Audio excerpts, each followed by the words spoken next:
দাঁড়িয়ে আছি শান্তিনিকেতন রিট্রিট রিসোর্টে।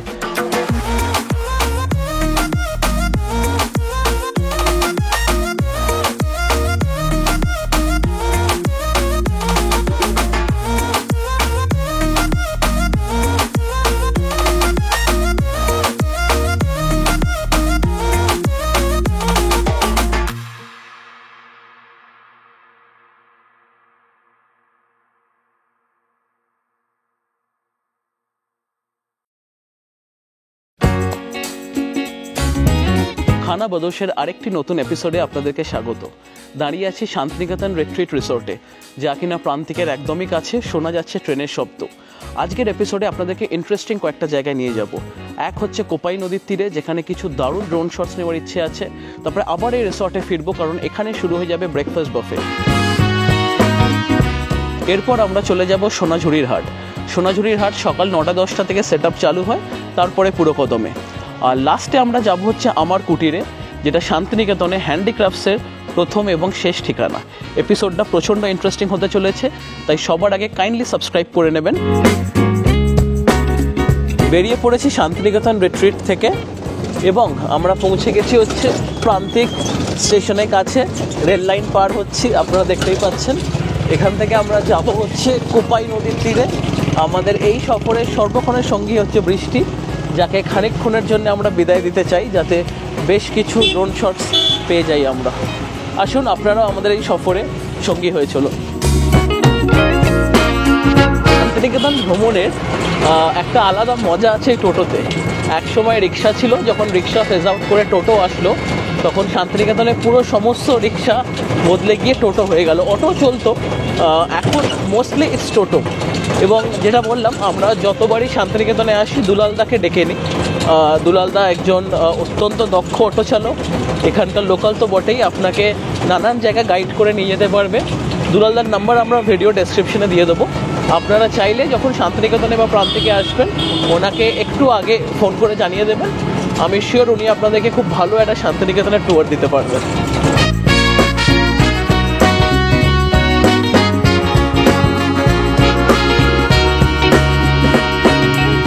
পৌঁছে গেছি আমরা কোপাই নদীতে।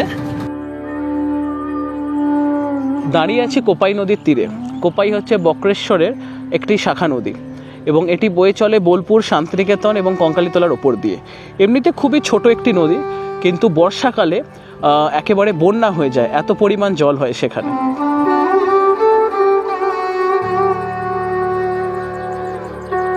জাস্ট দ্যাট, আপনারা যদি এখানে আসেন, জাস্ট বলে রাখি যে এটা এই নদীটা, এই ভিউটাই এনজয় করার মতো। এখানে খুব বেশি ফুড স্টপস বা অপশনস নেই, বাট ওপরে ডেফিনেটলি কিছু দোকান আছে যেখানে ওই চপ, মুড়ি, তেলে ভাজা, তারপর চা এসব পেয়ে যাবেন। But mostly this is what you come here for.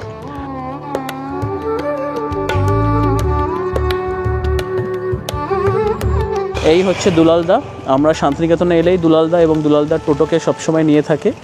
দুলালদার বাড়ি কোপাই নদীর কাছে কেশবপুর বলে একটি গ্রামে। আমি নাম্বার দিয়ে দেবো, আপনারা এলে ডেফিনেটলি দুলালদাকে আপনাদের সফরের সঙ্গী করতে পারেন এই বোলপুর, শান্তিনিকেতন বা প্রান্তিকে। কোপাই থেকে বেরোলাম, যাচ্ছি আমার কুটিরের দিকে। কাঁটায় কাঁটায় 10টা, তো এতক্ষণে আমার কুটির খুলে যাওয়ার কথা। এখানে খুব ভালো কিছু শর্টস হলো, যদিও তারই মধ্যে রোদে বৃষ্টিতে ঘেমে শুকিয়ে আমাদের অবস্থা খারাপ। তো চলুন যাওয়া যাক আমার কুটিরের দিকে। কোপাই থেকে বেরিয়ে সামবাটি মোড় হয়ে আমরা এখন এগিয়ে চলেছি হচ্ছে সোনাঝুরির দিকে। শনিবারের হাট নামে যেটা পরিচিত ছিল, এখন প্রায় রোজ দিনই হাটটা বসে। তো আমরা সেই হাটের দিকে এগিয়ে চলেছি।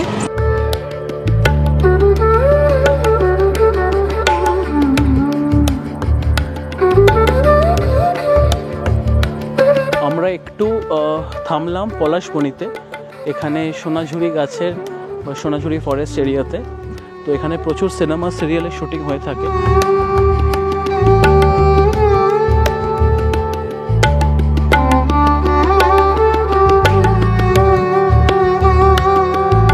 একটা জিনিস একটু খারাপ লাগলো, এখানে ট্রি কভারেজটা অনেকটা কমে গেছে। আমি এখানে ফার্স্ট টাইম ড্রোন ফ্লাই করছি না। আমরা এর আগে অনেকবার এখানে এসেছি, নানা প্রজেক্টে আমরা ড্রোন ফ্লাই করেছি। যে ভিউটা উপর থেকে পেতাম, এবারে সেই ভিউটা পেলাম না। ঠিক আছে, কিন্তু মোটামুটি একটা রয়েছে। কিন্তু ট্রি কভার একেবারে কমে গেছে।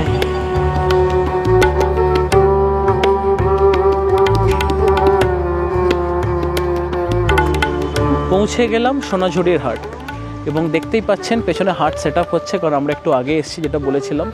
তো আর একটু বেড়া গড়ালে এবং বিকেল অবধি খুব ভালোভাবে এই জায়গাটা আপনারা দেখতে পাবেন।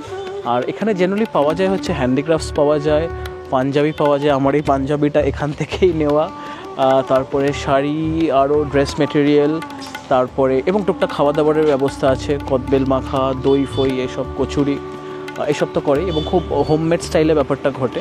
তাছাড়া মেনলি হচ্ছে এখানকার হ্যান্ডিক্রাফটস, এখানকার হাতে আঁকা যে ড্রেস মেটেরিয়াল আছে এগুলো আপনারা দেখতে পারেন। আমরা কিছু দোকানে যাব যে কটা সেট আপ হয়েছে।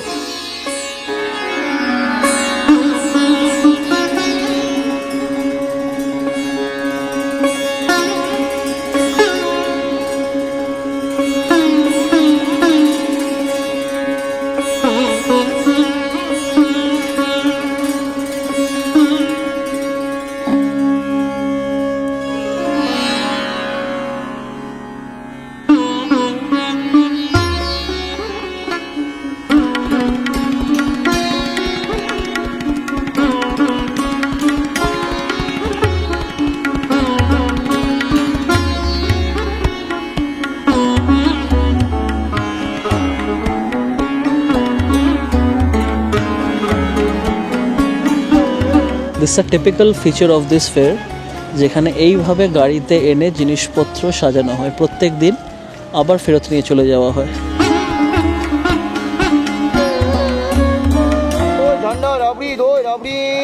কাকা কি আছে? দই আছে, রাবড়ি আছে। আচ্ছা, দই কত, রাবড়ি কত? দই 20 টাকা, রাবড়ি 40 টাকা। এটা দই দাও দেখি। এটা শান্তিনিকেতনের বিশেষত্ব, এখানে ম্যাক্সিমাম জায়গায় মিষ্টি দই হচ্ছে সাদা মিষ্টি দই। টেক্সচারটা চেক করে নিই যেটার সঙ্গে পরিচিত ওরকম কিনা। একদমই তাই, প্রচণ্ড পাতলা এবং আটা ফাটা দিয়ে জমানো নয় জিনিসটা। দইটার দাম তোমার কত পড়ছে? 20 টাকা। এটা কি 100 গ্রামের ভার? সোনাঝুরি হাটে এলে এটা তো ডেফিনেটলি ট্রাই করতেই হবে, কারণ শপিং যতই করুন খাওয়া দাওয়া ছাড়া কোনো কিছুই কমপ্লিট নয়, কি তাই তো কাকা?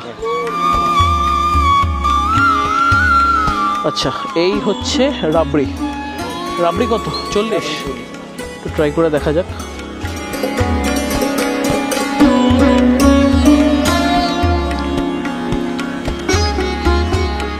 টেক্সচারটা একটা মাখা সন্দেশের মতো, ক্রিমি মিষ্টি, বাট ওভার পাওয়ারিং নয়। দুলালদা, এটা দই খান, প্রচণ্ড ভালো খেতে, যদিও আপনার এরিয়ারই জিনিস।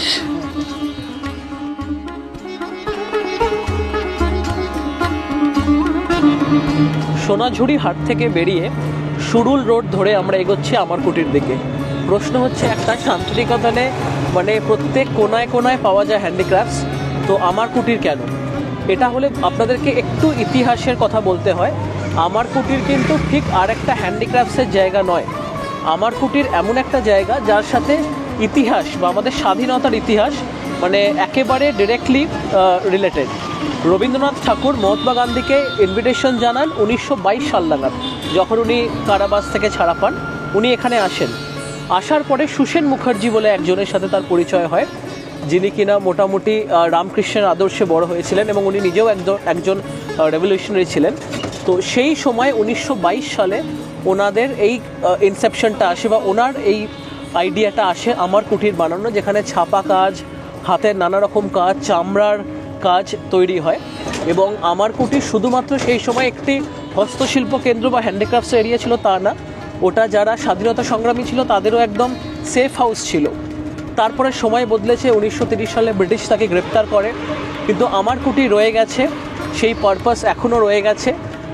এবং সেই হ্যান্ডিক্রাফট, সেই জায়গা, সেই ইতিহাস আমরা একটু পরখ করে দেখতে আমরা যাচ্ছি আমার কুটিরে।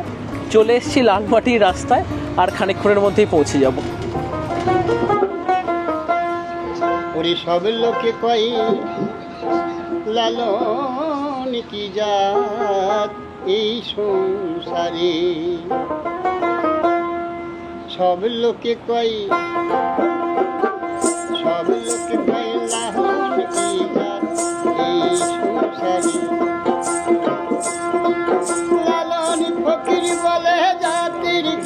দেখতে দেখতে চলে এলাম আমার কুটিরে।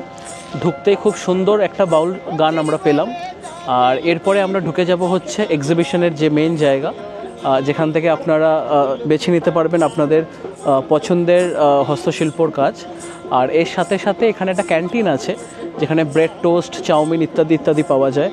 খুব প্রপার টয়লেটেরও ব্যবস্থা আছে, তো আপনারা ফ্যামিলি নিয়ে এলে কোনো অসুবিধাতে পড়বেন না। আমার কুটিরে এসে পরিচয় হয়ে গেল একজনের সাথে। উনি হচ্ছেন মিস সারো, যিনি কিনা এখানকার অ্যাসিস্ট্যান্ট ম্যানেজার। উনি আসলে হচ্ছে কেরালার বাসিন্দা, যিনি কিনা বিশ্বভারতীতে পড়াশোনা করেছেন। আর শান্তিনিকেতনের যে অমোক টান, উনি এখানেই আবার ফিরে এসেছেন। এতে খুব ভালো হলো যে আমার কুটিরে আমাকে একা এক্সপ্লোর করতে হবেন না, সঙ্গে উনি আছেন, যে কারণে আমাদের একটা ইনফর্ম ট্যুর আমরা পেতে পারি এবং এই জায়গাটা সম্পর্কে আরেকটু ভালোভাবে জানতে পারি। So this is our showroom, okay, and we have products of different artisans from nearby villages. We are so connected. this place is actually huge.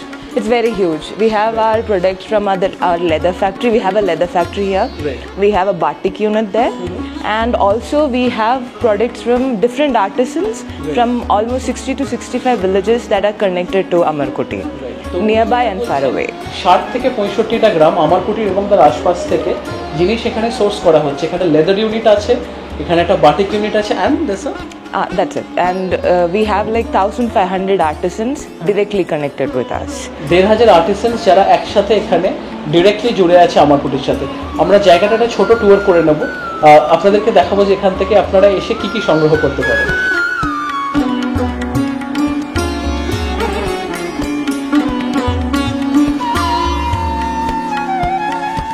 Yeah, some of the most of the leather products that you see, all these things, the bags and all these are being done from our leather factory. Like this is we have a in the unit. factory here. Yes, we have a unit This here. kind of catches my fancy. একটু যদি কাছে আসো পারটা, এই লেদারের bag এবং এখানে প্রচুর এরকম লেদারের ব্যাগ আছে, সবটা এখানে ফ্যাক্টরি তৈরি হচ্ছে। What's the price of this, approx price of this? It will be there. Yeah. Right, 571. 571। Yeah. এবং এখানে তৈরি হচ্ছে, অন্য কোথাও থেকে সোর্স করা নয়, একেবারে এখানে তার আর্টিসান তৈরি করছে পিওর লেদার ব্যাগ অ্যাট 571। এরকম প্রচুর অপশনস আছে এখানে, এবং আমরা জাস্ট স্টোরটা চালু করছি, দেখে নেবো আর কি আছে।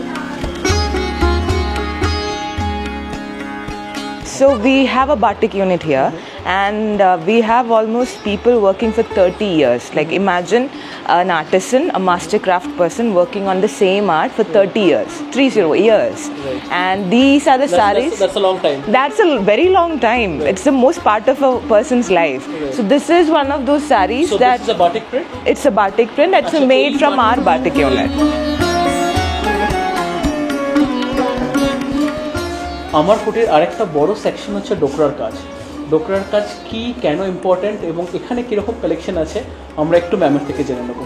If you can just kindly tell us about what Dokra is, what's the speciality, and like what kind of dokra artwork we have here. Yeah, so dokra is basically a lost wax technique that people used to use to make ornaments or different kind of things out of that specific technique.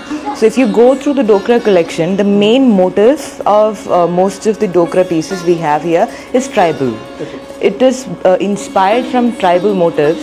Like if you see, for example, something like this, it's a community thing in a tribal life, this is? Okay. and so these kind of things, whatever small and big things that you can find it here, like even if you go through the ornaments, if you see these kind of patterns like these, it is all inspired from the tribal jewelleries and their ways of living. So there is a collection of dokra jewelry as well. Yes, we have a huge collection of dokra jewellery. ডোকরার জুয়েলারির একটা collection আছে। Yeah, and also then that kind of thing progressed in the history of art, Right. and then it turned out to be all of these motifs which we have in our Hindu pantheons, Right. where like Durga and Ganapati, all এখানে these. যা দেখতে পাচ্ছি these. Durga, Ganesh এবং আরো অনেক দেবদেবী, Saraswati, Yeah. লক্ষ্মীর মূর্তি রয়েছে। Yeah. তো এবং এই প্রত্যেকটাই ডোকরার কাজ করা। Yeah, and this is like one of our Dokra cards, sorry. special piece of Shank. Shank, with all different forms of Durga, Lakshmi, Saraswati, all that. এতক্ষণ আমরা যা দেখলাম, এর বাইরে একটা হোম ডেকোর সেকশন আছে, যেটা হয়তো আমরা জানতাম না, সেটা উপরের তলায়। আমরা একবার দেখে নিই সেখানে কি পাওয়া যাচ্ছে। So like we have in our first entire floor, we have like this entire thing, that anything that you need for your home, from hangings to carpets to jhola bags to ornaments which are like normal ones. Then we have bed sheets and blankets, all of these things differently from different places, from different artisans. We have been outsourcing it here. So it's a kind of like a supermarket where you get everything for a home. Yeah.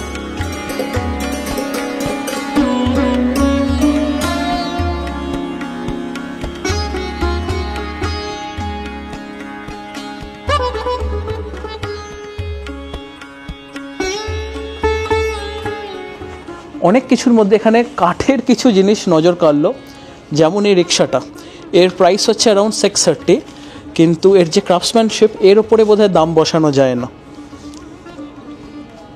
এরকম হাতের কাজ এইভাবে locally source এখানে এত artisan মিলে কাজ করছে, এবং আমার মনে হয় আমাদের সবার এগিয়ে আসা উচিত সাহায্যের জন্য এবং এই আমার কুটিরকে আরও বড় ফর্মে এগিয়ে নিয়ে যাওয়ার জন্যে।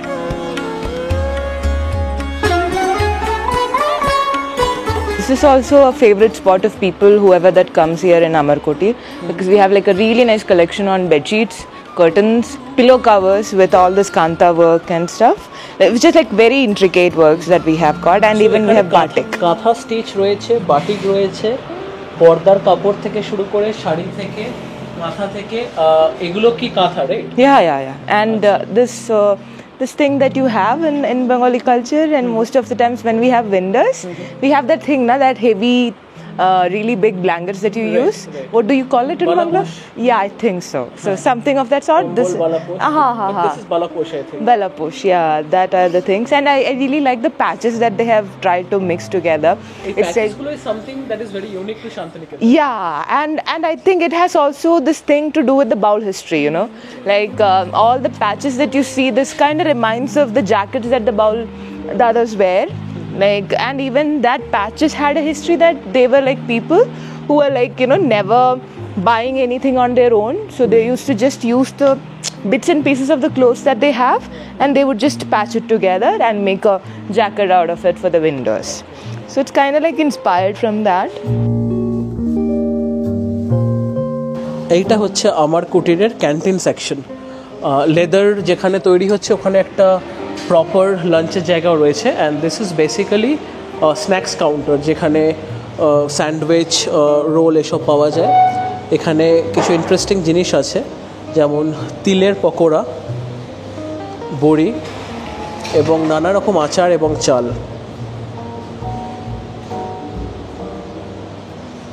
যে কারণে প্রথমেই বলেছিলাম যে আমার কুটির ইজ আ কমপ্লিট এক্সপিরিয়েন্স।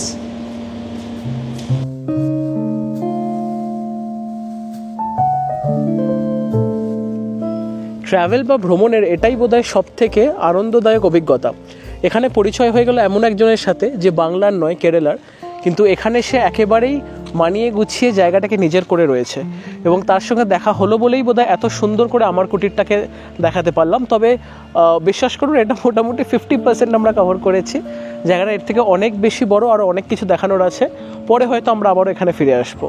তবে আপাতত আজকে এখান থেকে আমরা চলে যাব হচ্ছে শান্তিনিকেতন রিসর্টে।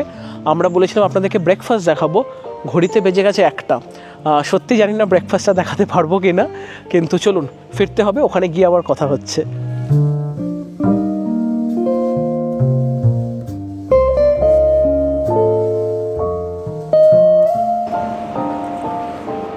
ফাইনালি হোটেলে ফিরলাম। এখানে ব্রেকফাস্ট টাইম আপনাদেরকে জানিয়ে রাখি 8টা থেকে 10টা। এখন ঘড়িতে বাজে অলমোস্ট 1:30। অন স্পেশাল রিকোয়েস্ট ওরা এখনও আমাদের জন্য ব্রেকফাস্ট রেখে দিয়েছিল। তো ব্রেকফাস্টে জেনারেলি কী থাকে? ব্রেকফাস্টে জেনারেলি থাকে হচ্ছে বাটার টোস্ট থাকে, জ্যাম টোস্ট থাকে, এছাড়া কিছু ফ্রেশ ফ্রুটস থাকে, মিল্ক কর্নফ্লেক্স থাকে, ডিম সেদ্ধ থাকে, আর যেটা সবথেকে বড় আমাদের বাঙালিদের কাছে অ্যাট্রাকশন, এই ফুলকো লুচি, আলুর দম এবং হালুয়া। আমি অনেস্টলি ভাবিনি যে এত বেলাতে এসে এগুলো পাবো, but they have kept our request, তো একটু তো ট্রাই করতেই হবে।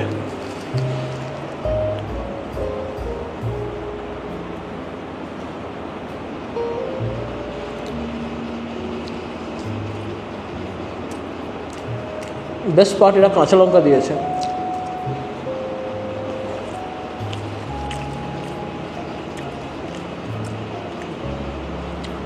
লুচি ফুলকো হওয়া সত্ত্বেও ইজ নট ভেরি অয়েলি, এবং যেটা বলেছিলাম যে এখানে সমস্ত খাবারই খুব ঘরোয়া, এক্সেস অফ অয়েল বা স্পাইসেস না, যে আপনি যদি একটা লম্বা স্টেও ভাবেন আপনাকে আপনার গাট হেলথ নিয়ে ভাবতে হবে না। এতগুলো লুচি সাঁটানোর পরে হালুয়াটা তো ট্রাই করতেই হবে। হালুয়াটা ওপর থেকে যা দেখতে পাচ্ছি কাজু এবং কিশমিশ দেওয়া, সফট কোল্ড, এর থেকে ভালো আর কি হতে পারে। একটা কথা জানিয়ে রাখি, এই বাফে ব্রেকফাস্টটা কিন্তু কমপ্লিমেন্টারি, তো আপনি যখনই এটা রুম বুক করছেন this comes complimentary with the room. আর কি চাই।